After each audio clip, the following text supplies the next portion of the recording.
the first Southeast Climate webinar, which provides a summary of the recent weather and climate conditions across the region, and also a preview of upcoming conditions. As you all probably know, we've had a pretty extraordinary winter. We were in drought, at least large parts of the Southeast were in drought last late August through September, early October, and we've had an extraordinary amount of rain since then. And so anyway, we're going to talk a lot about what happened over the winter, talk about the current conditions, and some expectations as we move in to the future. So my name is Chip Conrad. I'm the director of the NOAA-funded Southeast Regional Climate Center at UNC Chapel Hill. We have two speakers today. First off, Sandra Rayne is the regional climatologist at the center here. And so she's going to discuss the recent weather and climate conditions. And then we have Jeff Dobur at the Southeast River Forecast Center, and he's going to provide a perspective on the water situation, especially the heavy rain and the flooding that's plagued parts of the region, and what that portends, at least in terms of the short term here. So we're going to go ahead and get started. We're going to have you, if you have any questions or comments, you'll notice there's a box there to submit those questions. We're going to hold off until the end of the second presentation to answer those questions. So right now I'm going to turn it over to Sandra. Thanks, Chip. Hang on a second. Oh, we lost the PowerPoint. Here we go. All right, so I'm Sandra Rayne, and I'm the regional climatologist, like Chip said, at the Southeast Regional Climate Center. And I'm going to be talking to you about the winter and this February, and just in terms of the climate here.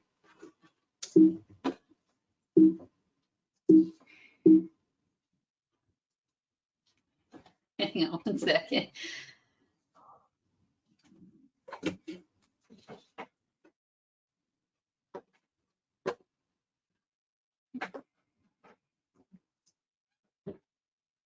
Couple technical difficulties. Sandra, would you like me to click through? Yeah, why don't we go ahead and do that? Sorry for the technical difficulties. This is our first time. All right, so let's see. Let me go on to, yeah, there we go. February, all right. So it's been actually a fairly warm February. If you'll notice across the Southeast, we've had temperatures near normal to a couple of degrees above normal. The first half of the month was exceptionally warm. We had Savannah, Georgia on February 13th. It reached a high of 86 degrees, which was a maximum daily record. Its previous was set back in 2013 of just 80 degrees. So it shattered that record by 6 degrees. So it was fairly warm across the entire Southeast. However, the last half of the month, it pretty much cooled off. Charleston, South Carolina got down to 24 degrees on February 22nd, which also broke its daily minimum record for the end of February there. But if we look at the entire winter, which is the next slide, we can see that this was pretty much the story of the entire winter, with temperatures near normal to above normal. And a couple of stations across the area have even saw its warmest winter on record. That includes Elizabeth City, North Carolina, and Norfolk, Virginia, which were 6 degrees above normal for the entire winter. So it's been pretty warm this February and this whole winter. And the reason for that is the next slide. Because of this polar vortex. For most of the winter, we had a strong low pressure over the North Pole, and it was very stable. And that is the polar vortex. And with high pressure over the mid-latitudes, we had a nice strong jet stream that pretty much kept the cold air locked in place over the North Pole. This correlates with a positive Arctic oscillation. So as a matter of fact, the entire winter, the Arctic oscillation has been in the positive phase, and it's reached its highest daily value on record in February. which really just means that, yeah, it kept all the cold air locked up at the poles, and we haven't really had any strong outbreaks of cold air coming down into the southeast. And that's why it's been fairly warm this entire winter. And then we'll move on to the precipitation, which is the next slide. Yeah. So for February, we had quite a bit of precipitation, especially in Alabama, northern Georgia, western North Carolina. There were 37 long-term stations, which means that they've been observing the weather for over 50 years. So 37 of these long-term stations across the region had over 10 inches of precipitation for the entire month of February. Highlands, North Carolina had over 17 inches of precipitation, and Tuscaloosa, Alabama had over 15 inches. So it's been really wet in parts of Alabama, Georgia, and North Carolina. However, you'll notice that near Florida there, the central Florida peninsula, we've been slightly below normal, near normal to slightly below. And again, that's pretty much the same story for the entire winter, which is the next slide. So we've had 25 stations this winter that had its wettest winter on record. Athens, Georgia had over 24 inches of precipitation this winter, which is about 12 inches above normal, and Columbia, South Carolina had over 20 inches, which is about 10 inches above normal. So again, we're seeing pretty much the same pattern and the same story for the entire winter. Again, we'll notice that in central Florida, we've been more near normal, not so highly above normal. And a couple of reasons for that is because we've had some really decent rain events or precipitation events, starting even with the beginning of winter. December 14th, Columbia, South Carolina had 4.6 inches, which is its wettest December day on record. So that's that little system on the left-hand side. And then on February 7th, another slow-moving low-pressure system came through, and Hickory, North Carolina observed 5.31 inches of precipitation, which was its wettest February day on record. So we've had several of these really soaker events just coming through the southeast. In terms of snowfall, however, well, we've seen a little bit of it, especially on from February 19th to February 21st. We had a strengthening area of low pressure moving offshore, combined with a cold high pressure to the northwest. And that led to several hours of light to moderate snow across North Carolina and Southern Virginia. Beaufort County, North Carolina reported 4.3 inches of snow, and Raleigh, North Carolina measured about 2.5 inches of snow. But for the entire season, we haven't seen too much snow. As a matter of fact, Mount Mitchell, North Carolina, it reported about 37 inches of snow for December, January, and February months, but it's normal for that time of year is about 59 inches of snow. So although we've seen a little bit of it, we had a fairly decent snowstorm across North Carolina. It's still below normal for some places. However, we've seen a couple of severe storms across the region. On January 11th, we had a line of thunderstorms that developed ahead of a cold front, which moved into west central Alabama. And associated with this were 9 tornadoes. The strongest tornado was rated EF2 with maximum winds at 134 miles per hour, and that struck Pickens County, Alabama. It destroyed a few manufactured homes, which resulted in, unfortunately, 7 injuries and 3 fatalities. Another severe storm we had was January 13th. A microburst occurred in Sampson County, North Carolina. And it basically did damage to the Union Intermediate Elementary School gymnasium. The outer wall collapsed and roof damage was seen. It had maximum winds about 80 to 85 miles per hour. And again, unfortunately with this, it did result in 3 injuries. But looking ahead to the spring, we can see the pattern is going to be pretty much the same according to the Climate Prediction Center. We're going to have above normal temperatures again for March, April, and May, and above normal precipitation is supposed to be forecasted, except again for central Florida there. As far as the current drought monitor, a pocket of severe drought, which is D2, ringed by moderate drought, D1, and abnormally dry conditions. You can see that's located in the north central Florida panhandle. But the rest of the region is pretty much drought free, and that's because of all the precipitation that we've seen. The outlook for the drought monitor, we should see a slight improvement over the area in the panhandle with continued high soil moisture across the majority of the southeast region. And I'm sure Jeff will talk about that a little bit more in his presentation. So basically, just to sum up, we've had a pretty warm and wet winter for the southeast, and that was basically due to the positive Arctic oscillation and the strong and stable polar vortex.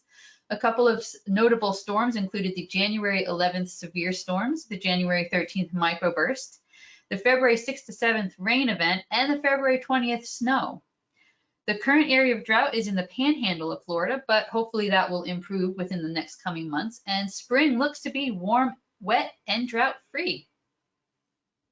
All right. Now it should be on to Jeff. All righty, thank you, Sandra. And my name's Jeff Dobur. I'm a senior hydrologist with the Southeast River Forecast Center. And I think Chip said it best on the opening. It's really just been an extraordinary winter as far as the weather we've seen, especially rainfall. And let's see here. There we go. As Sandra pointed out, we've had an extraordinary rainfall across a good portion of the southeast with 10 to 15 inches over the last 30 days across parts of Alabama and into Georgia. And if we look at the departures from normal, again, the same axis that Sandra was talking about, more or less from Jackson, Mississippi to Atlanta, where we've seen well above normal rainfall, 5+ inches. And notice the axis is an area that sort of is more or less in the headwater region of many of the rivers in the southeast. And this has consequences as far as the water resources and the hydro. So what is the outcome of this sort of rain train that we've had since early February on Streamflows? We look here, here's the 28-day average stream flows provided by the U.S. Geological Survey, and we can see we've had much above normal, the dark blue and the black colors there, much above normal stream flows for the month of February into early March for many of the rivers in Alabama and Georgia. And a lot of these rivers that got the heavy rain in their headwaters are still draining out that water that we had in early to mid-February, still draining that out down through the river systems as we talk today. So, and it's been sort of a wild ride as far as stream flows. Looking back here, let's look back here at the last year or so, and we see back, we actually had a very wet January and February of last year. We look back here at January 2019. This is the 28-day average runoff or stream flows for the southeast region. And we see back in January 29, we were at a record high level of stream flows here. And then by late summer, we started to get into a pattern of warm weather and low stream flows there. And we've started to get the region into drought. I think many of you can remember the extraordinary temperatures that we had. So we were having record low stream flows there in October, and then we went from the record low stream flows and hot and warm temperatures in September and October to record, more or less record high stream flows as we got into March and now into February and now into March. So it really has been a wild ride here the last year and a half. And how has this had an effect on reservoirs? This is different reservoirs, public, the Corps of Engineer reservoirs and private utility reservoirs that we look at as far as water resources in the southeast. This is their current pool versus their target pool. And right now, with all the water that we've had, you can see many of the pools are at or above their target pool. And many of them managing that water. You can see John Kerr here. This is a Corps of Engineer reservoir here on the Virginia, North Carolina border. And they still got a lot of water up here in the headwaters. Right now, this is another one of their projects with the Corps of Engineers. They're a foot above their target pool right now. A lot of water coming down, and most likely they're trying to make a little bit room there at Kerr. But we look at some of the private utility reservoirs here. Most of them are at or just above their target. Here's High Rock Reservoir running about 5 feet above their target pool. Many of these private utility reservoirs, they don't have a lot of flood storage. They don't really manage flood storage. So a lot of times they'll pass water down through the system a little bit quicker. As we go a little bit farther west into South Carolina and Georgia, reservoirs across the area, we see most are at or near their target pool. The Savannah project that sort of works in tandem with each other, Hartwell, Russell, and Thurman. This is a Corps of Engineer project. They've been above normal for quite a while now. It seemed like for years there we were running below target pools in many of the summertime and wintertime, but now we've been running above normal here. So they're managing this water as well, trying to get their pools back to target. The good thing is a lot of them are going into their summer pools, which are generally their target pools for the summer are higher.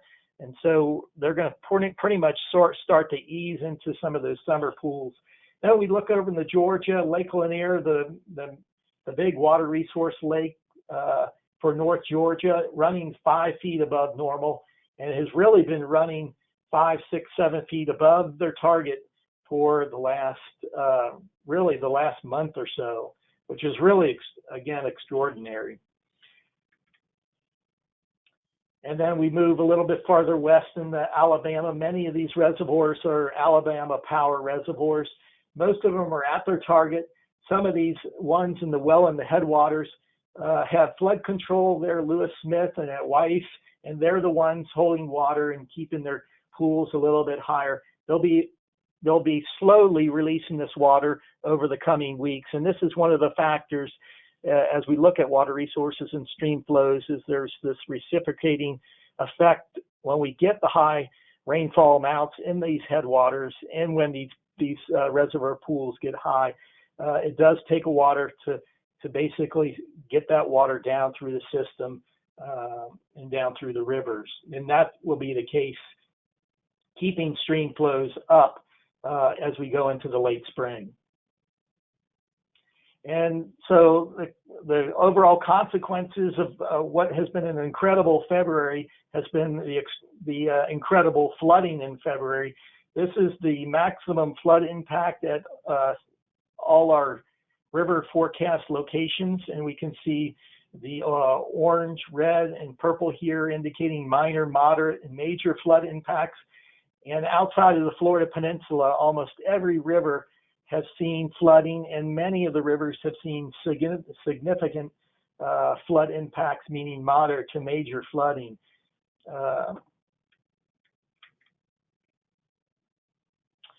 And, you know, as I was saying, this takes a while to get water through the system. You know, we've had, as Sandra pointed out, some of those big rain events in early February. That's what got it started.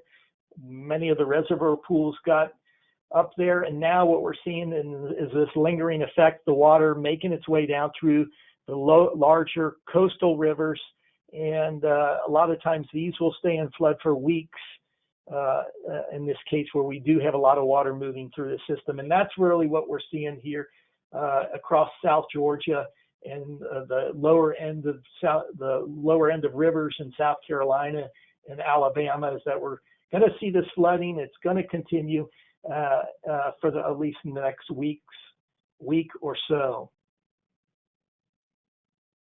And really, this is not, flooding in February, March is not atypical. The river flood season for the Southeast starts in late December here. This is the number of flood events historically from 1975 through 2016 by week, meaning here's week 1 all the way through the end of the year. This would be December. And you can see for the most part, river flooding usually starts in late December and usually peaks around this time, late February into early March. And then by late March, we start to see a decline. And by April, when most of the Southeast starts to get warmer temperatures and we start to see the green up. And then in fact, in a lot of cases for part of the region, we see rainfall tail off, that we start to see that flood potential also tail off as we go into more or less the mid to late April and into May. But flooding is not atypical for this time of year, but I will also say that this amount of flooding has been well above normal and well above typical, the extent of the flooding. And just to put, again, we like to try to put some of this in perspective. Here is the Southeast monthly Streamflow runoff ranks, and this gives us an idea of where did February rank as far as stream flows. And when we look back at the USGS Streamflow runoff data from 1960 to February through February 2020, we actually see that February 2020 ranks as number 5. And this is behind the incredible 1998 strong El Nino months, February and March of 98. And then back in 1980 and 1983, we had also significant months. But this ranks as number 5.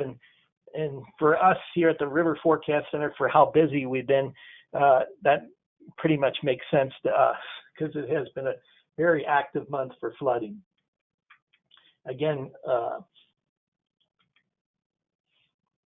additional perspectives. Let me make sure I didn't skip anything here. Where do we go from here when we see February Streamflow ranking in that top 10%? Where do we see streamflows going as we go into early summer? And we can see the following March is always typically pretty high. So when we have a very extraordinary February, March is not going to be much better.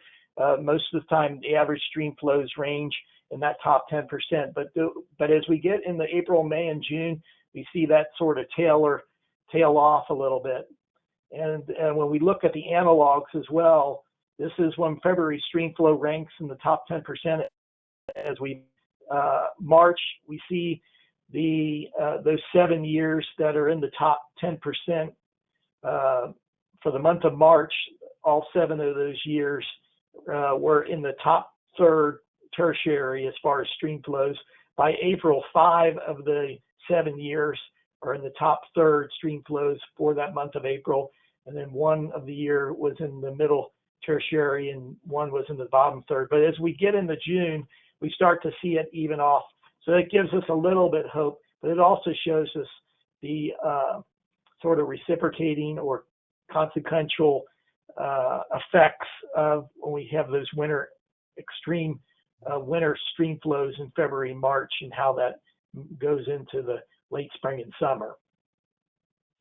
And one year in particular that we talked about this in our water resources outlook back in January. One year that looks very similar to this year is 1990. This was the year that we had a strong positive AO, Arctic Oscillation, as Sandra was talking about, neutral ENSO year as well. And the pattern as far as stream flows looks very similar. You can see the axis here across Mississippi, Alabama, which worsened in February. Again, very similar pattern where we had this rain train in January and February. But then by March, it does seem to have relaxed a little bit. We are seeing that just a little bit here this month. And then April and May of 1990, we started to somewhat dry out. So just again, a little bit of perspective of where we may be going. As far as our ensemble streamflow prediction, long range prediction, we're looking at, again, flood potential mainly being elevated in these areas of the coastal plain, possibly getting into some of the smaller headwaters, and then in the Tombigbee River Basin there in eastern Mississippi and western Alabama.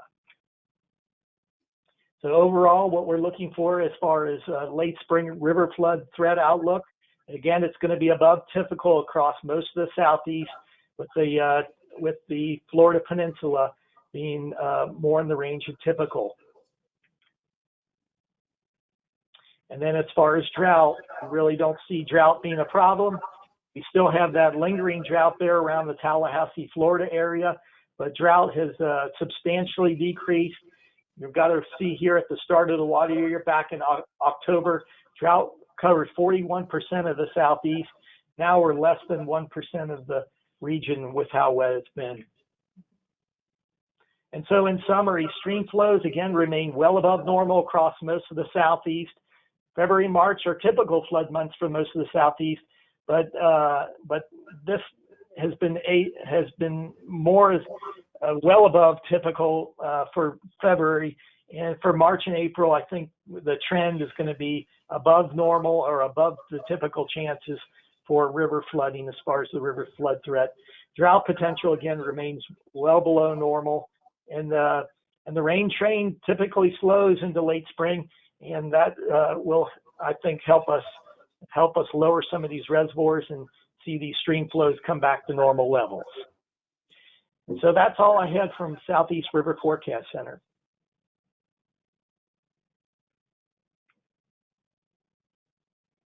Great, thank you so much. My name is Meredith Muth. I work with the U.S. National Integrated Drought Information System in the Southeast area. And I wanted to remind everyone that if you have any questions or comments, to please include those in the chat box, in the question box. While we are waiting to see if there are any questions, I see one coming in. I do want to send an extensive thank you to our speakers and primary organizers from the Southeast Regional Climate Center, Sandra and Chip, and to Jeff from the Southeast River Forecast Center. Jeff, I really appreciated how you provided some historical context to information on what we may expect in the upcoming months. Both the Southeast Regional Climate Center and the River Forecast Center, for those not familiar, are just excellent resources for climate and water information in the region. In the next day or two, we will be sending out a link to a YouTube recording of this webinar, in addition to a short synthesis of the information that you can share with your networks. We will also include some links to resources from these two institutions, as well as some others. This is our first, we just launched this webinar series today, so this is a collector item, but we do want to take a moment to say that we welcome any suggestions on what would be most useful to you in the region in terms of highlighting climate-related conditions and activities. This will change, the content will largely change as we go through the year. There will always be a here is what is happening and what we expect from climatological perspective, but we also want to make sure it is tuned into what is happening in the region. So today we focused on flooding and water, especially with spring coming up. In the future, depending on the time of the year, we may have outlooks on hurricanes, winter outlook, drought when it's currently in the region, etc. So if you have any interest in also presenting or sharing some activities that are happening in the region or in your state, or any input into this new series, or any upcoming climate-related events you would like us to share, please feel free. My email is right there, meredith.f.muth@noaa.gov. And so with that, we are going to start looking at the questions, and I will open it up to the moderators. For some reason, okay, the one question we have is, what is happening with Lake Allatoona 13 feet above target? Jeff, would you like to respond to this? Sure, I'll do the best I can. Lake Allatoona is a flood control reservoir. It's a Corps of Engineer flood control reservoir. So they're holding water up there. It's got flood storage in it. So that's what you're seeing. Is when I say target, that's sort of where they want to be. But they some reservoirs, such as Allatoona, they have the ability to go well above their target pool for that case of flood control. So they'll be basically trying to work their way back to their target pool, which their actual target pool may actually be increasing. I'd have to go back and look at it, but as they go into the summertime, their target pool most likely increases to their summer pool. But that's what that is that they're holding water upstream to allow the lower part of the stream to basically to lower out, and then as the stream flows downstream, begin to lower, they'll start releasing more water. Great, thank you, Jeff. The next question: how much will spring's rainfall make up the large deficit of precipitation in North Florida from 2019? So does Sandra or Jeff, would you like to address this question? So how much of the spring's rainfall make up the large deficit of precipitation in North Florida from 2019?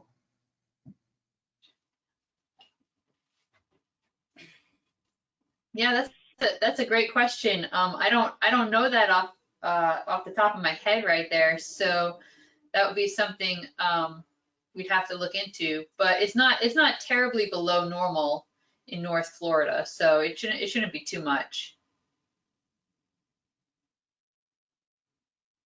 Great, thank you, Sandra. The next question is, do we have any information in reference to the U.S. Virgin Islands? So in this context, we were focusing on the Southeast in terms of the continental Southeast and not the U.S. Caribbean. But offhand, Chip or Sandra, do you have any information at this point related to the Virgin Islands? Well, we do know that San Juan, Puerto Rico had its warmest winter on record. As far as the Virgin Islands, they were warm too and wet, just in line with the pattern of the winter. But yeah. Thank you. And for the person who submitted that and others, if you think it's valuable for us to include a U.S. Caribbean component in these webinars, please let us know, and we can certainly consider that. Last question I see, and this is a great one: what is the long-term ENSO forecast? Sandra, do you want to take that? Yeah, currently it's still neutral right now, but of course that's going to be talked about and debated about in the next coming months. So we'll look forward to having a few webinars to discuss what the ENSO forecast will be and how that pattern might be changing. Excellent. Thank you, Sandra. That's the last question I see. Wait, one more. Oh, great. It says, thank you. It would be helpful to hear report outs from the U.S. Caribbean. Thank you. We'll definitely consider it. And again, any other suggestions regarding content? This is a work in progress. So I don't see any other questions coming in. You're welcome to also contact myself directly, and I'll make sure it gets to the speakers and we can respond to you offline. I want to thank everybody for taking time out of your busy schedules to join us today. We are going to try to keep these webinars as succinct as possible, no more than 45 minutes. Today was 34 minutes. Oh, great question. Sorry, do we have a date set for the next one in April? Yes, we do. These are going to be monthly, the same date and time each month. I am looking on my calendar. Let's see. Does any of the other speakers have it in front of you? I think it's usually the second Tuesday of the month. So I think that would be around April 14th, if I recall. If you signed up for this webinar, you will get a reminder. There's also an opportunity to sign up so that you get monthly reminders. And we look forward to having many of you join us again next month. Thank you all. Have a wonderful day. And thank you again to Jeff and Sandra. Thank you, Meredith. Thanks, Meredith. Thanks.